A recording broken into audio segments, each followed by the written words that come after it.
Audio story by Ayesha Khatun চ্যানেলে আজকে আপনারা শুনবেন আবির স্প্যারো পর্ব 12, লিখেছেন সালমা চৌধুরী। প্রেম মানে শুদ্ধ সম্মান, ভালোবাসার মানুষের মধ্যে সম্মান না থাকলে সেই ভালোবাসা কোনোদিনও স্থায়িত্ব পায় না। পাতাতেও তাই। একটা গাছ যখন ছোট থাকে তখন পাতাগুলো নিজের মতো জন্মায়, বৃদ্ধি পায়। একটা সময় পর গাছ পরিপক্ক হয়, পাতাগুলোর তেমন কচি থেকে বড়, তারপর বৃদ্ধ, এক সময় ঝরে পড়ে। পাতার জন্ম মৃত্যু পুরোটাই বিশ্বাসের জোরে, কারণ গাছ তাকে টিকে থাকার মতো সাপোর্টটা দিবে, এই আশা থাকে পাতার মনে। তেমনি প্রেম মানে বিশ্বাস। বিশ্বাস ছাড়া প্রেমের অস্তিত্ব খুঁজে পাওয়া যাবে না। আবির থামল। মেঘ হাঁ করে তাকিয়ে আছে। আবির মৃদুস্বরে আবার বলতে শুরু করলো, প্রেম মানে গাছের পাতা হলে সেই পাতাও কারো জীবনের জন্য অমূল্য। রাখতে জানলে শত বাধার পরেও থেকে যায়। আর প্রেমের খাঁটি হলে বিড়ালও গাছের পাতা খেয়ে নেয়। বুঝলেন ম্যাডাম? মেঘের চোখ মুখে বিস্ময়। আবিরের মুখে ম্যাডাম ডাক শুনে অনাবিল হাসি ফুটল ঠোঁটে। নরম স্বরে বলল, আপনার ব্যাখ্যা শুনে আমি নির্বাক হয়ে গেলাম। এভাবে বললে বিড়াল কেন? আমি নিজেই গাছের পাতা খেয়ে নেব। আবির নীরবে হেসে বলল, তোকে পাতা খেতে হবে না। সরি আবির ভাই। কেন? আমি আপনাকে রেসিপি ট্রাই করতে দেইনি, তাই আন্তরিকভাবে দুঃখিত। আপনি একটু অপেক্ষা করুন, আমি এক্ষুনি নিয়ে আসছি। আবির বারণ করতে নিল, কিন্তু মেঘ সেসবে পাত্তা না দিয়ে আবারও রান্নাঘরে ছুটল। ছোট্ট বাটিতে একটু তরকারি এনে আবিরের সামনে রাখলো। আস্তে করে বলল, খেতে দেইনি বলে আবার কখনো হয়তো আমাকেও কত কি শুনিয়ে দেবেন। আবির মৃদুস্বরে বলল, বলবো না আমি। তানভীর রুম থেকে বেরিয়ে এলো। আবির মেঘকে কথা বলতে দেখে গলা খাকারি দিয়ে বলল, আমি কি আসতে পারি? জবাবে মেঘ বলল, তুমি অলরেডি ড্রয়িং রুমে দাঁড়িয়ে আছো ভাইয়া, আসো গল্প করি। আবির বলল, তোকে না ডেকে চা খেয়ে নিলাম। তানভীর বলল, আমি রাতে চা খাই না, বুনু খুব ভালো করেই জানে। আবির মলিন কণ্ঠে বলল, তোর বোন তোর ব্যাপারে জানবে, এটা খুব স্বাভাবিক ব্যাপার। আমার বোন হলে অবশ্যই আমার ব্যাপার সব জানতো। তানভীর মেকি স্বরে বলল, তোমার বোন তো আছেই, বোন প্লাস অন্য কিছু। আবির বক্ষ দৃষ্টিতে তাকিয়ে প্রশ্ন করল, কে? তানভীর মুখে হাত চেপে বিড়বিড় করল, মালা। ক্রোধিত আখিতে তাকালো। মেঘ সঙ্গে সঙ্গে প্রশ্ন করল, মালা কে ভাইয়া? আবির রাগান্বিত কণ্ঠে হুঙ্কার দিল, কেউ না ভাইয়া, বলো না কে মালা? তানভীর আবিরকে এক নজর দেখে বলল, ভাইয়ার মামাতো বোন। মেঘ খানিক ভেবে হঠাৎ চেঁচালো, ও ও হ্যাঁ, মনে পড়েছে, অনেক আগে একবার আমাদের বাসায় এসেছিল। আবির উদ্বিগ্ন কণ্ঠে শুধালো, তোদের বাসায়? না মানে খান বাড়িতে, যখন আমরা সবাই এক বাড়িতে থাকতাম। তানভীর নরম স্বরে বলল, সেই দিনগুলো খুব সুন্দর ছিল। মেঘও বলল, আমরা চাইলে একবার এক হতে পারি। আবির তানভীর দুজনে একসঙ্গে বলে উঠল, কিভাবে? এই যে আমরা তিনজন আছি, এখন কাকিমণিকে কল দিব, তারপর মিম আর আদি দুজন এই ভিডিও কলে আসবে। এত রাতে সজাগ আছে কি? মেঘ আবারও বলল, থাকবে না কেন, ওরা অনেক রাত করে ঘুমায়। আমার সাথে মাঝে মধ্যেই রাতে কথা হয়, দাঁড়াও কল দিচ্ছি। মেঘ ফোন আনতে রুমে চলে গেল। ফোন এনে সঙ্গে সঙ্গে কল করলো। কাকিমণির সাথে একটু আধটু কথা বলে মিম আর আদির সাথে কথা বলতে লাগলো। মিম নবম শ্রেণীতে পড়ে, চিকন চাকন, গায়ের রং ফর্সা, চুলগুলো কাঁধ পর্যন্ত, হাসলে গালে অল্প স্বল্প টোলও পড়ে।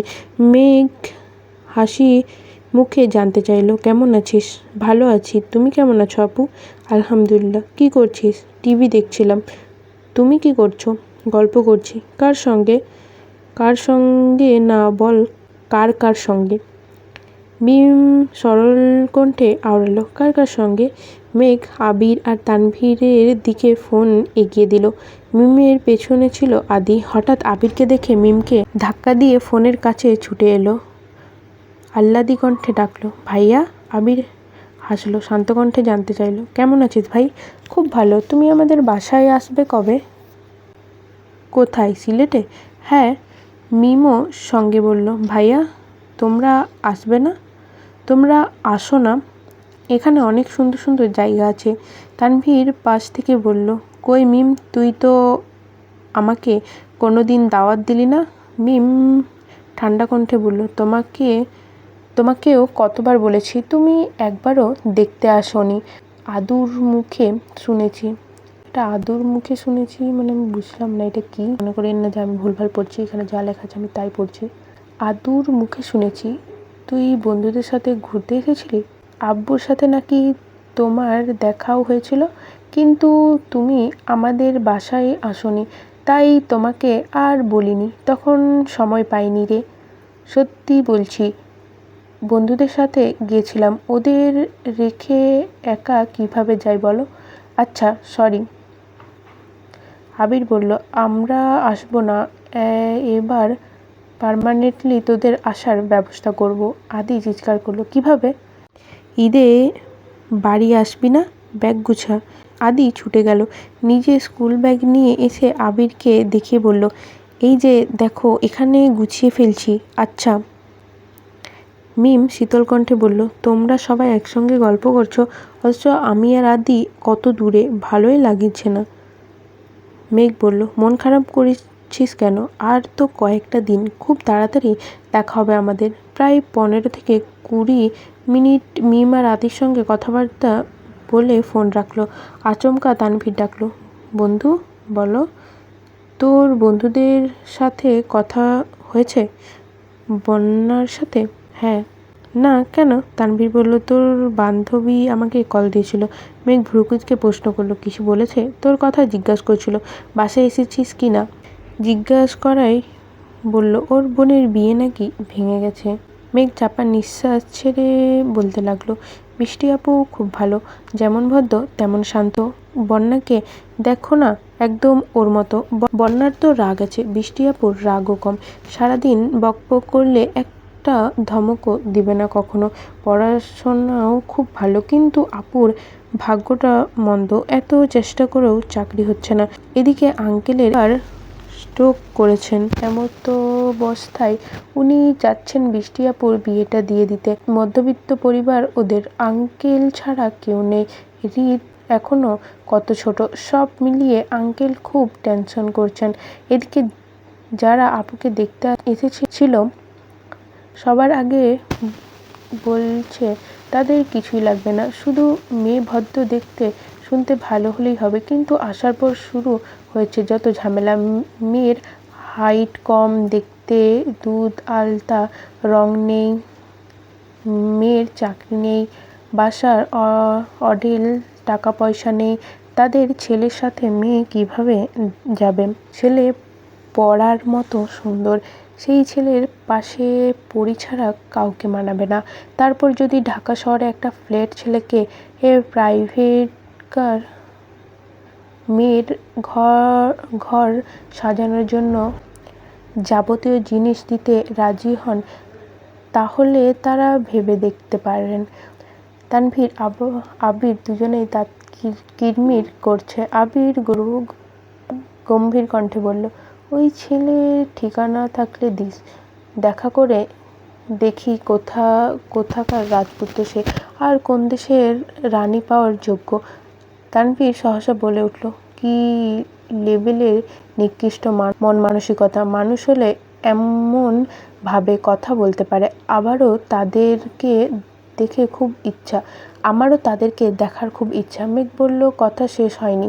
তারপর শোনো, ছেলের এক মামা এসেছিল, উনি আপুর এইচএসসি স্নাতকোত্তর সব সার্টিফিকেট, মার্কশিট পরীক্ষা করেছেন। এমনভাবে যাচাই বাছাই করতেছেন মনে হচ্ছে উনি চাকরি ইন্টারভিউ নিচ্ছেন। সব ঠিকঠাক থাকলে এখনই চাকরি দিয়ে দেবেন। সে না হয় বাদ দিলাম, ছেলের মা মাঝখান থেকে বলে, কি জানো কি? দুজন দৃষ্টি নীরব। মেঘ ঢোক গিলে ধীর কণ্ঠে বলল, আমি আর বন্যা সিঁড়ির কাছে দাঁড়িয়েছিলাম। ছেলের মা আমাদের দিকে তাকিয়ে হঠাৎ আমাকে ইশারা করে বলল, ওই মেয়েকে আমার খুব পছন্দ হয়েছে, আমার ছেলের সাথে বেশ মানাবে, ওর মতো একটা মেয়েই তো খুঁজছিলাম আমি। ভাই, সে কে হয় আপনার? তারপর আঙ্কেল রাগে বললে, ধরে নিন আমারই মেয়ে।